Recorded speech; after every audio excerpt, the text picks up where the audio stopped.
This is The Perfect Indiscretion, Jessie Hunt Psychological Suspense Series, Book 18, written by Blake Pierce, narrated by Debbie Soelter. Chapter 1. Dee Dee Albright thought that she had seen it all, but she was wrong.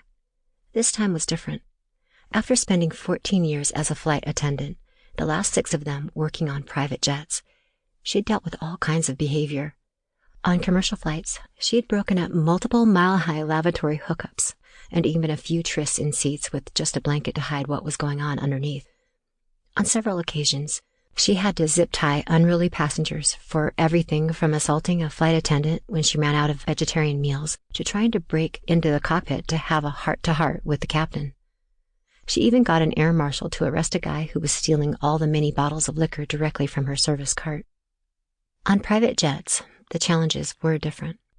They included pampered, demanding passengers who felt they were entitled to scream at her when things weren't perfect.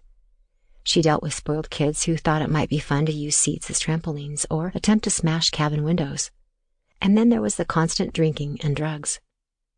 The jet was stocked with enough alcohol to satisfy a fraternity party, but people often felt the need to supplement the refreshments, and everyone seemed to bring their preferred chemical enhancement.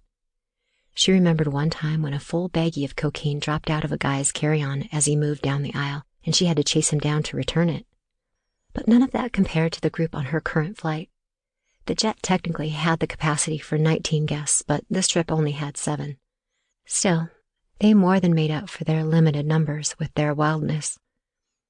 The journey from San Francisco to Los Angeles normally took only an hour, but they were taking an alternate route, curving out west over the Pacific Ocean in order to double the flight time and, therefore, the party time. Everyone was taking full advantage of the extra hour and seemed unconcerned that it was barely after 10 a.m. on a Monday morning.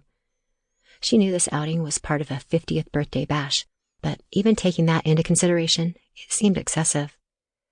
2 men were sitting across from each other in plush leather seats, doing lines of coke off the card table in front of them. 2 women were engaged in some kind of tequila shot competition, complete with wrists, salt, and limes. Another guy, who had just finished dancing naked for his friends, was rifling through a baggie filled with multiple brightly colored pills. The sound system was blasting bass-heavy house music, and the lighting had been switched into dance club mode, which meant a darkened cabin with a kaleidoscope spray of rainbow lights and the occasional strobe thrown in for good measure. Dee Dee had developed a headache about 20 minutes into the flight, and it had only gotten worse since. The only positive... Sample complete. Ready to continue?